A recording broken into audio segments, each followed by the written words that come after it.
Absent. We do have a quorum. Thank you. Next item on the agenda is pledge allegiance.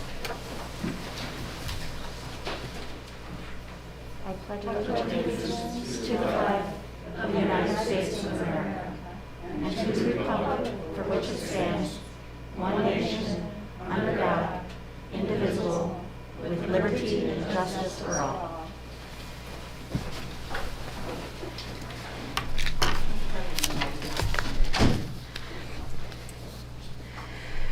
Under item 3, special orders of the day and announcements. Item 3A is a proclamation declaring May 16th through the 22nd, 2021 as Emergency Medical Services Week.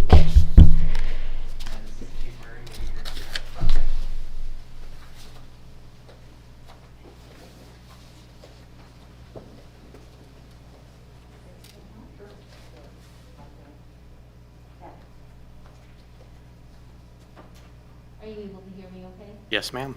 Thank you. Whereas emergency medical services is a vital public service, and whereas the members of emergency medical services teams are ready to provide life-saving care to those in need 24 hours a day, 7 days a week, and whereas access to quality emergency care dramatically improves the survival and recovery rate of those who experience sudden illness or injury.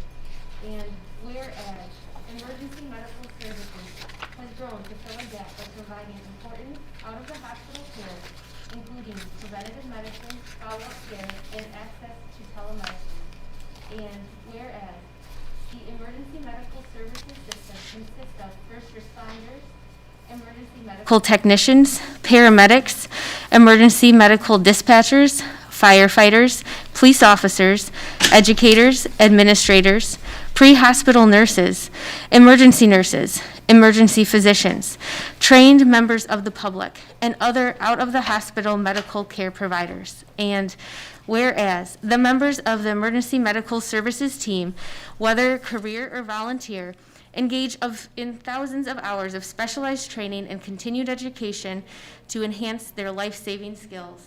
And whereas it is appropriate to recognize the value and the accomplishments of the emergency medical services provided by designating Emergency Medical Services Week.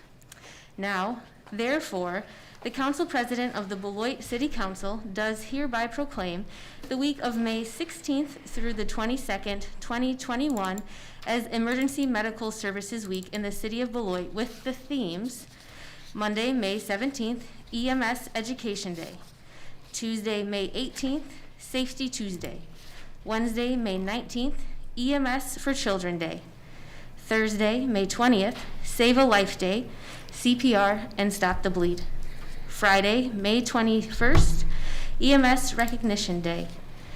The City Council encourages the community to observe this week with the appropriate recognition of all that our EMS professionals are doing to support the health and well-being of our city and nation. Presented this 17th day of May, 2021, Clinton Anderson, President, Beloit City Council. I want to thank you, President Anderson, and the rest of the council members for this proclamation.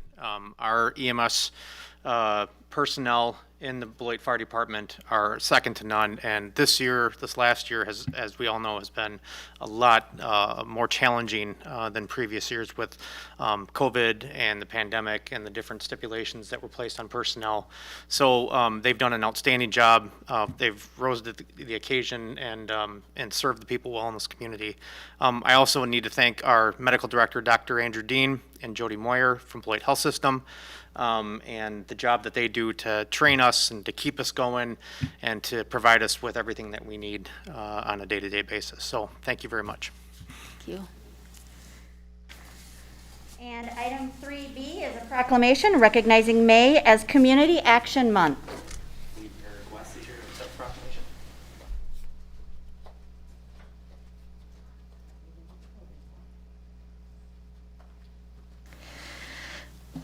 Whereas community action has made essential contributions to individuals and families across this nation by creating economic opportunities and strengthening communities. And whereas community action is a robust state and local force connecting people to life-changing services and creating pathways to prosperity in 99% of all American counties. And whereas community action builds and promotes economic stability as an essential aspect of enabling and enhancing stronger communities and stable homes. And whereas community action promotes community-wide solutions to challenges throughout our cities, suburbs, and rural areas. And whereas community action delivers innovative services and supports that create greater opportunities for families and children to succeed. And whereas community action insists on community participation and involvement, ensuring that all sectors of the community have a voice and will be heard. And whereas community action is celebrating 57 years of innovation, impact, and providing proven results for Americans. Now, therefore, the Council President of the Beloit City Council does hereby proclaim the month of May 2021 as Community Action Month in the city of Beloit in recognition of the hard work and dedication of all community action agencies. Presented this 17th day of May 2021, Clinton Anderson, President, Beloit City Council. Thank you. On behalf of our Board of Directors, our Executive Director, Mark Perry, who regrets he was unable to attend tonight, and the entire team at Community Action of Rock and Walworth Counties, thank you for recognizing the important work of community action agencies. Obviously, we remain incredibly grateful for the wonderful partnerships we've had with the City of Beloit over these past many decades, and we look forward to the work that we still have yet to do together. Thanks again. Thank you. Item 4 this evening is public hearings. 4A is consideration of ordinance number 3711, amending the zoning district map of the City of Beloit from temporary R1B single-family residential district to permanent R1B single-family residential district for the property located at 1945 Prairie Avenue. This is first reading. On March 15th of this year, the City Council adopted an ordinance attaching 1945 Prairie Avenue to the City of Beloit. Section 4 of that ordinance assigned a temporary zoning classification of temporary R1B, single-family residential district, and directed Plan Commission to initiate a permanent zoning district classification for the property. As staff to the Commission, staff initiated this request.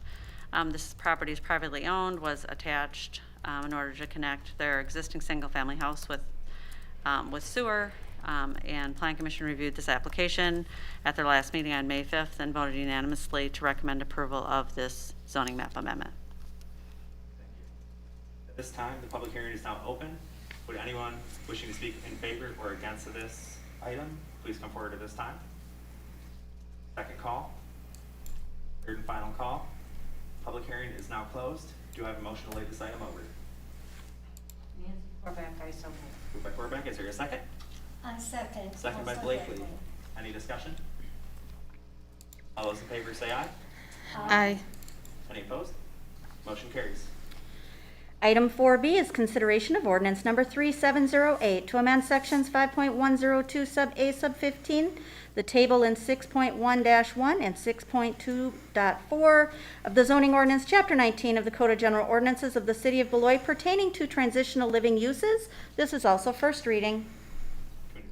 Director Julie Christensen again. Family Promise requested an ordinance amendment to permit a homeless shelter in a PLI zoning district. At this point, their plan was to try to, instead of going church to church, but to have one permanent shelter.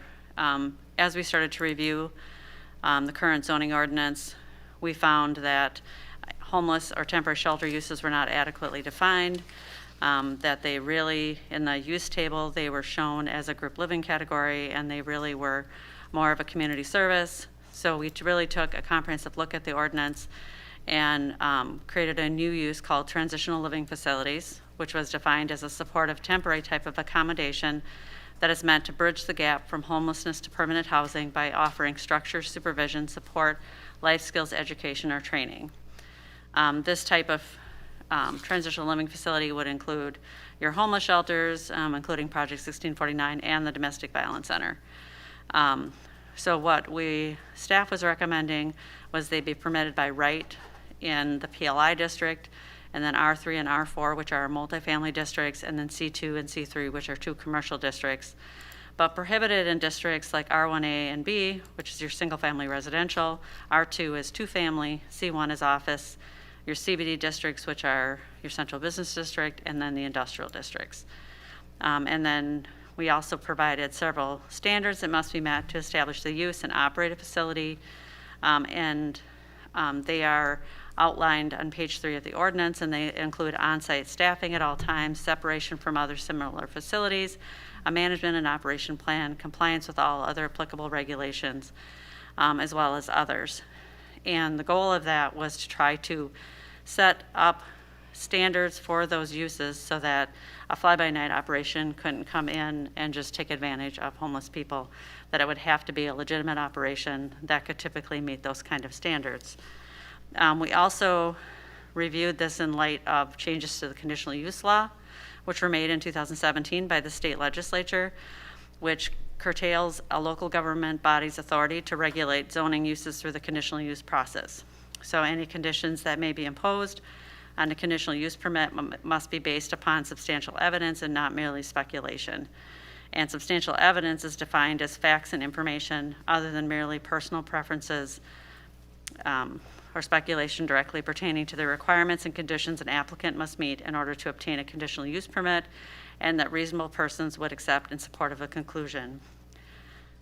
So we felt it was important to have standards hard-coded into the code that then staff could review in terms of applications as they came forward.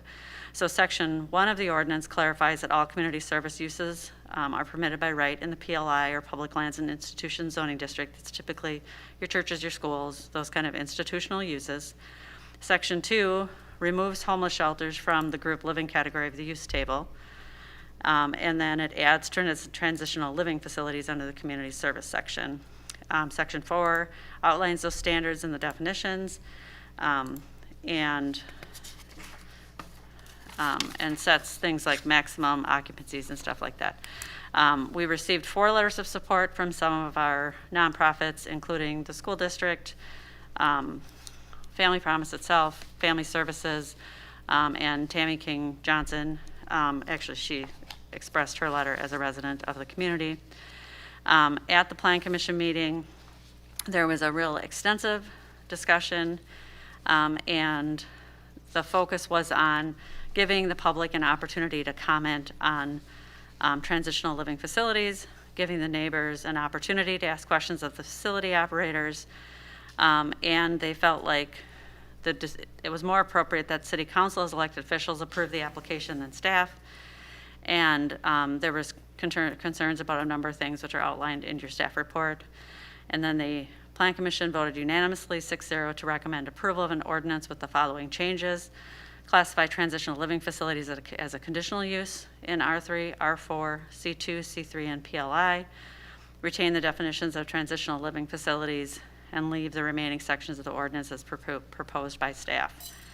And tonight is the night of your public hearing. And then if you want any changes to this proposed ordinance based on the Plan Commission comments or any other concerns you have or get expressed tonight, we'd like to hear that from you tonight. And this is on your agenda for public hearing and layover. Thank you. This time, the public hearing is now open. Would anyone wishing to speak in favor or oppose this item, please come forward at this time. Second call. Third call. Public hearing is now closed. I'd entertain a motion to lay this item over. Moved by Duncan, is there a second? Second by Forbeck. Any discussion?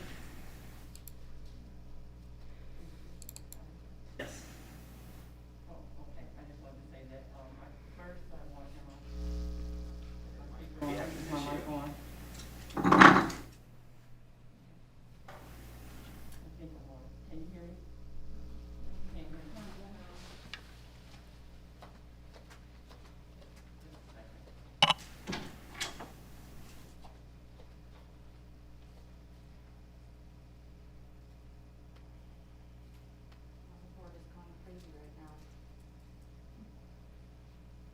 Okay, now can you hear me?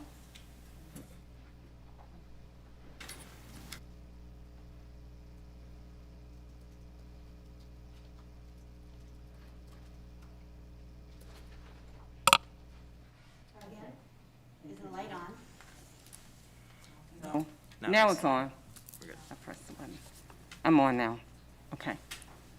I just wanted to thank staff for their work on this. I read through the changes in detail, and I just wanted to say that I support it as written by staff. I feel that this will allow us to address homelessness and displaced individuals, one. The second thing is that the city can assure compliance by doing the checks at any time, which is something that I really appreciated. So I just want to thank you for for this beginning process. So thank you for that. Any more discussion? Counselor Corbett. Yes, I wanted to talk a little bit about the change from the state in regard to this kind of action by the city. I think most of us recall that the state of Wisconsin has done much to reverse our local power of making zoning changes. And so this is a case where, even though I know that the Planning Commission must have felt deeply that they wanted to make sure that everything was right with our transitional living places, I believe, after lots of discussion with city staff, that the way that the city staff ordinance reads is the best and safest and most generous way to continue expanding, hopefully, the city's help for our homeless and population. Thank you. Any more discussion? All those? Yeah. I'm sorry. Counselor Blakely? Do we need to put Counselor Forbeck's comments, do we need to codify them a bit and put them in as an amendment to this consideration of ordinance to be included, or no?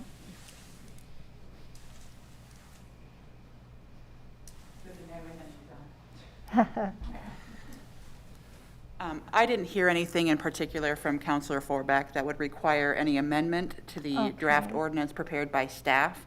Okay. If the city council were interested in doing any kind of conditional use permit as part of the transitional living facilities, you would need to identify those for us this evening. But if you were comfortable with the ordinance as prepared by staff, there wouldn't be any additional motion that would be needed. Thank you. Thanks for your question, Counselor Blakely. Is I believe so. Thank you. there any more discussion? If not, all those in favor say aye. Aye. Aye. Any opposed? That motion carries. Item 5 is public comment. We've reached the point in the agenda for citizens to speak to the council about issues that are coming before us or maybe come before us in the future. Council members may not act on any requests at this meeting, but may refer a speaker to staff for assistance. We ask that you hold your comments to 3 minutes or less and refrain from personal attacks of any kind. Public comment is a courtesy, and we expect everyone to conduct themselves in a civil manner. Speakers are asked to complete a public comment form or submit an email prior to the meeting. Madam Clerk, were there any public comments submitted prior to the meeting? I do not have any this evening. Are there any members of the public that did not sign up that wish to address the council this evening? Second call. Third and final call. Public comment is now closed. Item 6 is a consent agenda, and all items listed under the consent agenda are considered routine and will be enacted by one motion. There will be no separate discussion of these items unless the council member so requests, in which event the item will be removed from this general order of business and considered at this point on the agenda.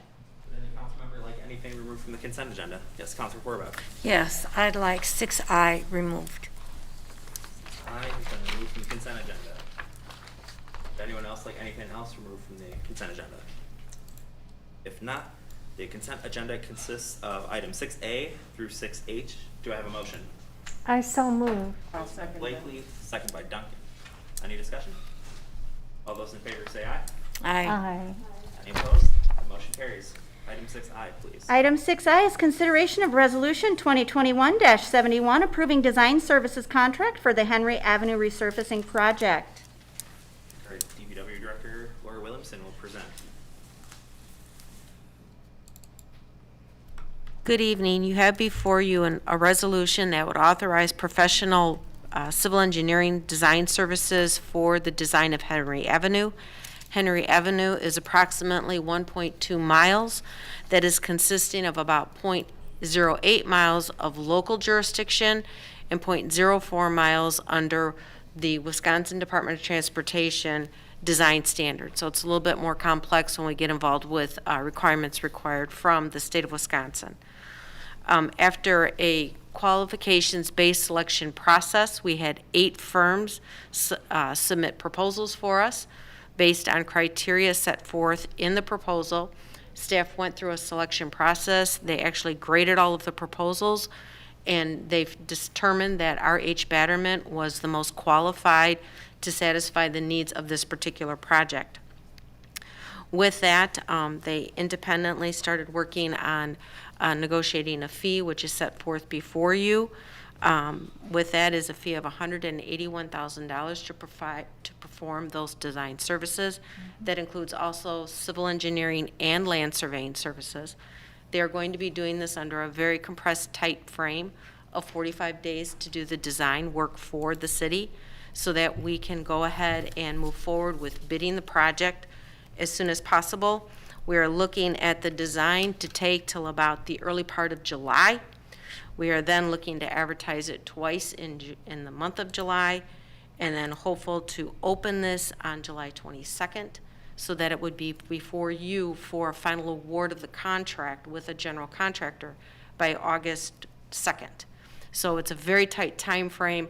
The goal is so that we can actually begin construction in late August, and we anticipate construction completing by the end of October, early November. So as you can hear, it's a very condensed schedule, but we are trying to get this done yet in this construction season, barring weather, of course.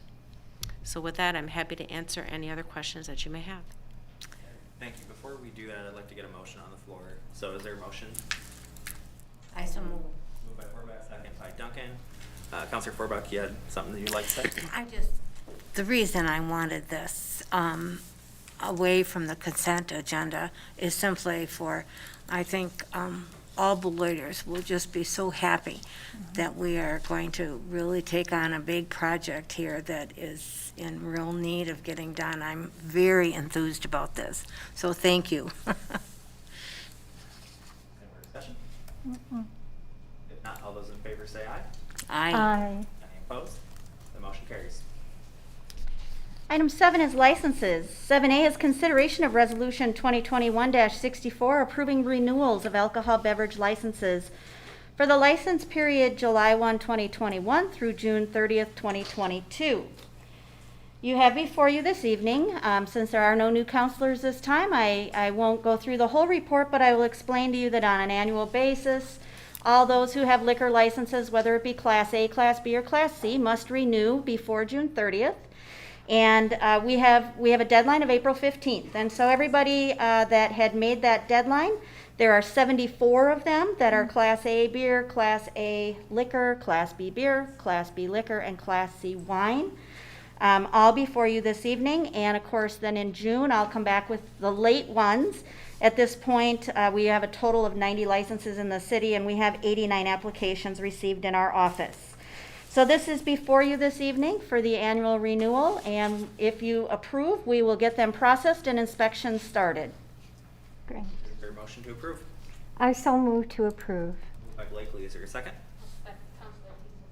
Second by Vice President Keys. Any discussion? All those in favor say aye. Aye. Aye. Any opposed? The motion carries. There are no ordinances this evening. Item 9 is appointments. You have one appointment before you this evening to the Board of Appeals, and that is incumbent Dustin Gronow to a term ending May 31st, 2024. Is your motion to approve? I so move. Moved by Vice President Keys, second by Counselor Forbeck. Any discussion? All those in favor say aye. Aye. Aye. Any opposed? The motion carries. Item 10 is counselor activities and upcoming events. Start with Counselor Duncan tonight.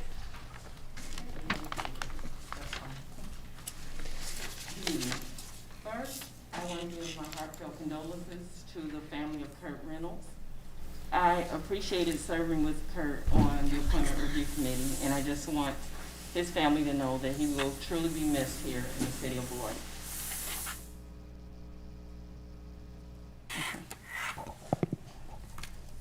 I'll start over again. First, I want to give my heartfelt condolences to the family of Kurt Reynolds. I appreciated serving with him on the Appointment Review Committee, and I just want the family to know that he will truly be missed here in the city of Beloit. Also, as far as the events I attended the NAACP meeting on Thursday, May 6th, and along with the city manager and my colleagues on Thursday, May 13th, I was at the swearing-in ceremony of Beloit's 19th Police Chief, Andre Sales. I am grateful for the work of our city staff and members of the public who were present. It was such an honor to be a part of history in the making at this momentous event, as Chief Sales is the first Black police chief for the city of Beloit. That said, I am very proud of Chief Sales' many accomplishments. He is one of our police heroes and has been with the Beloit Police Department since January of 2005. Chief Sales has risen through the ranks, being on the Tactical Operations Unit, a defense and arrest tactics instructor at Black Hawk Technical College and Madison College, and a member of our Drug and Gang Unit and Critical Incident Review Board, a TASER instructor for Madison College, as well as the Beloit Police Department. More importantly, Chief Sales truly cares, and he's actively engaged in our Beloit community. He is a leader, role model, and guardian, and I look forward to his efforts to help keep us all safe. Again, congratulations, Chief Sales, and he's here this evening, so thank you. And I also want to give a thank you to the League of Wisconsin Municipalities for giving us a shout out regarding my post about the ceremony on their LinkedIn government webpage. Together, we will make our future even brighter. Thank you. Thank you. Counselor Forbeck? Yes.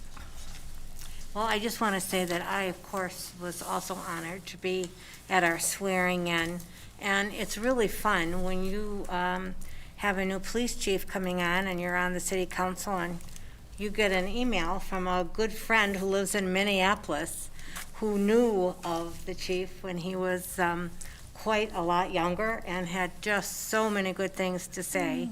And so that was really fun. And I wanted to pass that on. So the enthusiasm is even beyond Beloit. I also want to say that next week we're going to be having another Equal Opportunities Commission meeting, and it's taking a look at important things that not only affect our community, but certainly our country. And I'd encourage anybody who wants to come on that commission to please call Pam Lathrop at Beloit City Hall and join in with other good citizens who care and are working to help. Also, I have just a little note of hopefully comfort to our Beloit citizens.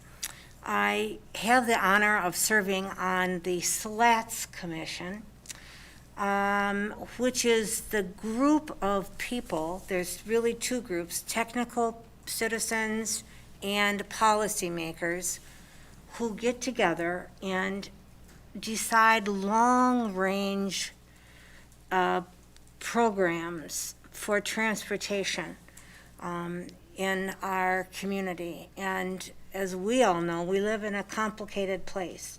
We're right next to another state. We have multiple small cities around us, strong townships, large cities to the south and a larger city in Janesville to our north. And I want to assure you, everybody is taking a look at the big picture as far as transportation goes. This is a hardworking group, and it's led very well by a member of our Public Works Department. And it's very interesting to see the wonderful cooperation regionally that happens. And they also are open to citizen input. For instance, I am sure that in the last decade, people who ride bikes in the city of Beloit and the townships in Illinois and Wisconsin have influenced the policy of how to spend some transportation money through this SLATS program. So I just want you to know there are lots of people working for our betterment. Thank you. Thank you. Councilor Blakely. Yes, thank you, Mr. President. Once again, congratulations, Chief Sales.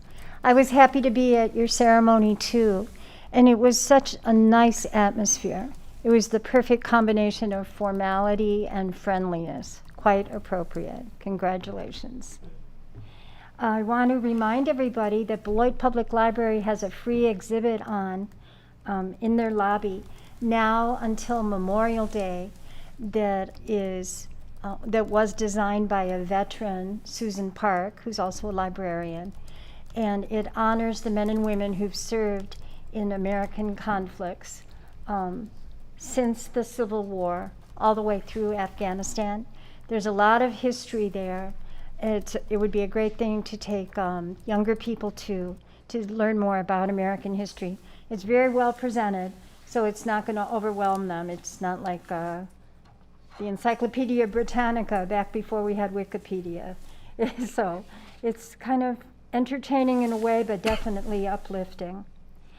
Also, our Grinnell Hall Senior Center at 631 Bluff Street is hosting its annual spring sale of plants and gently used items from Nellie's Nook.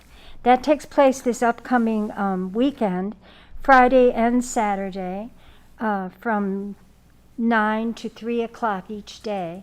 It's a really nice event, and they will have some plant experts there. They've guaranteed me to give advice to those of us who may not have a green thumb.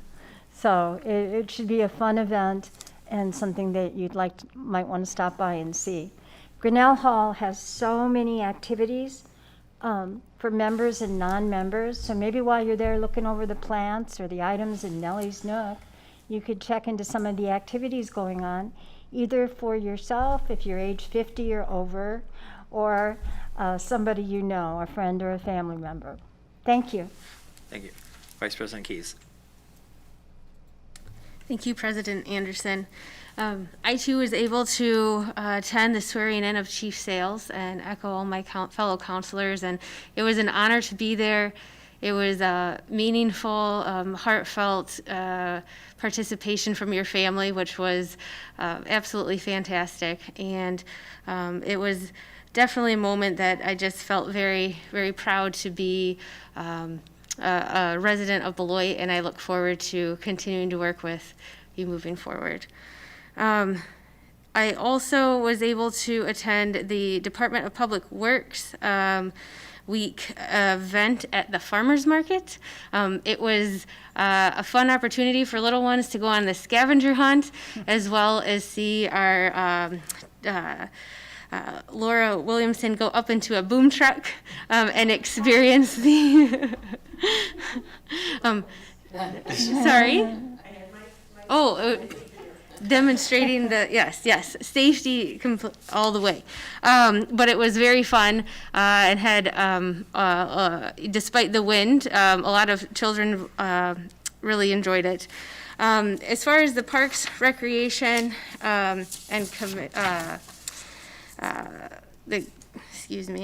my parks and recreation commission, we met on May 12th.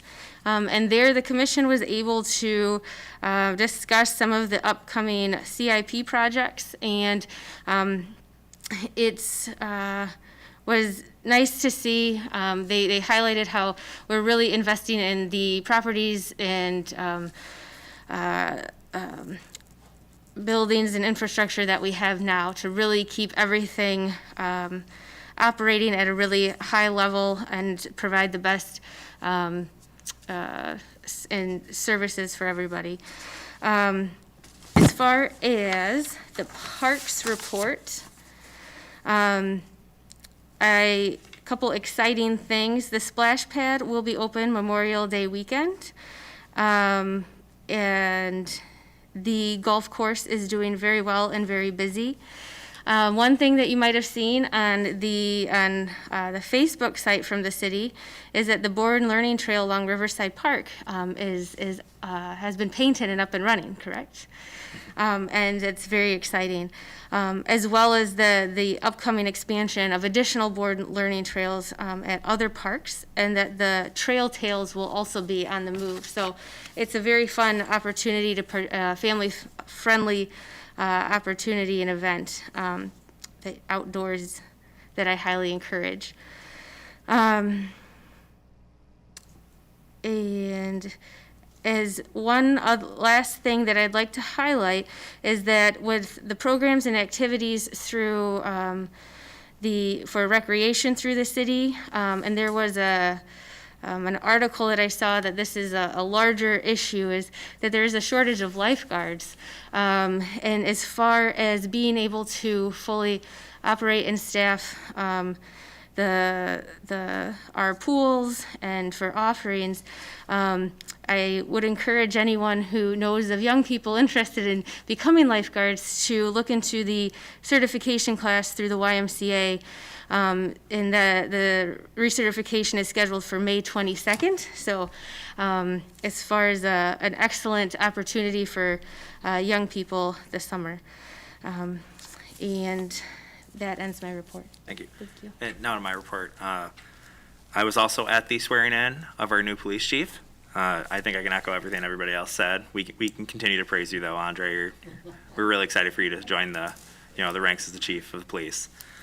I also want to just encourage everybody to get out and enjoy our public spaces. The weather is getting nice. For my day job, I go and work with kids, and they really love Big Hill Park. They love Riverside Park, and they love that library. So go out there and check out our amenities. We have a lot of great things to offer here in the city of Beloit.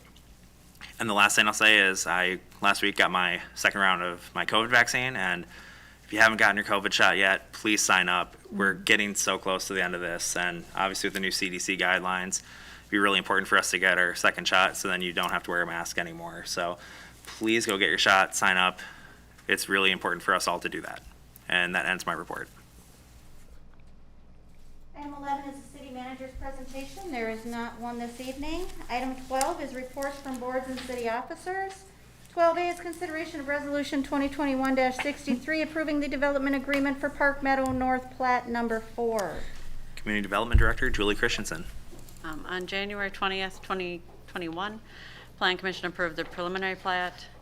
On February 15th, the City Council approved the final plat for Park Meadow North Plat number 4. Before you tonight is the subdivision development agreement, which outlines the responsibilities for the developer in regard to public improvements for this subdivision. This is a little bit different in that this was part of an original plat for Park Meadow, and then this is a replat. So these lots were intended for duplex development, and now they've made them into single family. So some of the infrastructure is already in place, including the street, but this does outline the rest of the requirements related to it. And one thing that is unique in this agreement is we're allowing them to get building permits on the lots that already have sewer and water immediately, not holding that until they get all the other infrastructure done. And I think we already received a number of building permits that we're going to issue once we execute the agreement, if you approve it tonight. Once the development agreement is approved, then the final plat can be recorded, which actually creates those lots. And before we do any of that, we make sure they've met all the conditions of the preliminary and final plat. And the developer's engineering plans have already been approved by the city engineer, and the agreement is on your agenda for action tonight. Thank you. Is there a motion to approve? Moved by Duncan. Is there a second? Second. Second by Blakely. Any discussion? Seeing none, all those in favor say aye. Aye. Any opposed? The motion carries. Item 12B is consideration of Resolution 2021-62 approving the exterior sign package for the Wright and Wagner apartment lots, PUD located at 200-206 West Grand Avenue. Julie Christensen. On October 7th, 2019, the City Council approved a planned unit development master land use plan for 204, and 206 West Grand Avenue to allow 3 buildings totaling up to 200 dwelling units with limited first floor commercial uses.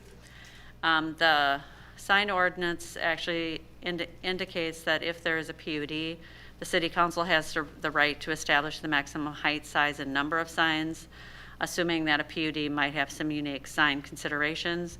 On May 5th, Hendricks submitted the attached sign package for City Council consideration. The proposed signs consist of applied graphics intended to appear as legacy signage for the Wright and Wagner Dairy Company at the 4th floor level. A second band of signage between the 3rd and 4th floors advertises milk and ice cream as a reference to the dairy products once produced on the subject property.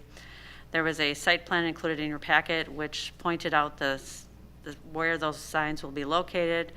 They're going to be on one side of the building at 200 West Grand, which is currently under construction, both sides of the future middle building at 204 West Grand, and then one side of the final future building near the river at 206 West Grand. And then there'll be a first floor office tenant in the first building, which will have a small sign not to exceed 30 square feet in area. These graphics are similar to what's at the Ironworks Hotel, so they're not painted on the building, which is not allowed, but it's a heated vinyl material that is applied in order to appear like historic painted signs. And this is on your agenda for action tonight, included in your packet. Was a drawing, which it was hard to see, but there's white lettering on the building. And then the site plan, as I indicated before, which the signage is all going to kind of be where you can see it from Broad Street, which I think is purposeful, so you can see that and bring attention to the history of this particular site. Thank you. Is there a motion to approve? I'll make the motion to approve. It's moved by Duncan. Is there a second? Second. Second by Forbeck. Any discussion? All those in favor say aye. Aye. Any opposed? The motion carries. 12C is consideration of Resolution 2021-74, terminating orders authorized in Resolutions 2020-166, 179, and 2021-041 relating to COVID-19 prevention and control in the city of Beloit. City Manager Luther. As I believe everyone is aware, the CDC last Thursday provided new guidance for fully vaccinated individuals and suggesting that they do not need to wear face coverings indoors or outdoors if they are indeed fully vaccinated. Want to take a moment to make sure that everyone is operating under the same definition of what fully vaccinated means. Of the 2 injection vaccines, Pfizer or Moderna, that means 14 days following the second injection. If the individual received the Johnson vaccine, that is a 1 injection vaccine, but still requires a 14-day period after vaccination to be determined to be fully vaccinated. At this point in our community, in Rock County proper, prior to 12-year-olds being eligible, we were at about 50%, which is actually higher than national trends, so that is a positive. This is all very positive. And in any case, in responding to the CDC's new recommendations on face coverings, Rock County Health Department lifted the health order requiring face coverings. So we have before you this evening, to be consistent with Rock County Health Department and in keeping with the CDC's recommendations, termination of prior resolutions requiring face coverings in public spaces. We would stand by the CDC and Rock County Health Departments, the state health departments, and others' recommendations that if you are not fully vaccinated, that you continue to wear face coverings when you are in public spaces. And there are some environments upon which The CDC continues to recommend face coverings as well. However, because we do not have any capacity to regulate those who have been vaccinated from those who have not, it seemed appropriate to move forward with action to remove the face covering requirements. We would like to help educate the public that private businesses will have to make their own determinations about what they will require in their, private businesses that are open to the public. Without any regulation, the city would not be providing regulation. And there are some that may require them and some that may not. And so, the public will just have to abide by those rules that are imposed, but those will be outside of any city requirements whatsoever. We will continue to monitor the situation, and we are currently researching options for our employees and options for other city facilities. At this point in time, again, because we are not in a position to know whether individuals from the public are fully vaccinated or not, we are not making any immediate changes to our facilities, but we are fully looking at those, and we'll be making any updates that are appropriate based on that research. But this particular ordinance is really in keeping with public spaces outside of city facilities. The prior orders were only for those public spaces, not for city facilities. I'd be happy to respond to any questions that you may have to the best of my ability. Understandably, this is very new guidance. It just came out last Thursday, and we're doing our best to be responsive. Thank you. Before we take those questions or comments, is there a motion to approve? I so move. It's moved by Forbeck. Is there a second? I second. Second by Blakely. Any discussion? Yes, Mr. President. Yeah, Councilor Blakely. Well, Councilor Forbeck, maybe you were going to speak to this because you had said it in a different conversation. Do you want to go on? No, you go ahead. Okay. Yeah. Well, Nancy Forbeck had been talking at a different meeting and suggested that we all just carry a mask with us because you may come upon a business and you approach the front door, you've been fully vaccinated, you're not wearing your mask, but they have a sign up, this particular business, that requires all their customers to wear masks. So you might run into that here and there, and it might just be a good idea to have a mask along with you just in case. Thank you. Councilor Duncan? And my question was first. Just wanting to know how we will keep the public updated on any. I know we're working with the Wright County Health Department, but could you just explain a little bit about that? So should this action be approved tonight, our communications director would be sending out a public notice, and we'll update the city's website. But in regard to recommendations, we are really referring residents to the Rock County Health Department and the recommendations that they are providing. Pardon me. So there will be a press release that would be sent, and we'll continue to partner with the Rock County Health Department. Early on in the pandemic, there wasn't as much guidance being provided, but there is now, and so we will continue to focus on their advice. Thank you for that clarification. Pardon me. Yeah, Councilor Forbeck. I just want to say, for heaven's sakes, get vaccinated. I have a family member who is a transplant patient, and we're going to have to depend on all of you, or this family member is never going to be able to go anywhere. So just the strongest recommendation I can give you. All our children and our grandchildren who are old enough have been vaccinated, and, you know, other than a sore arm, there has been nothing. So please really consider this as being a true American citizen. Let's just get rid of this thing. Thank you. Vice President Keys. I want to start off by thanking everyone in Beloit and the surrounding area for working so hard and coming together to help control the spread, wearing masks, abiding by the resolution that we've had so far. Because the numbers are trending in the right direction. And again, the CDC recommendation is for those who are fully vaccinated.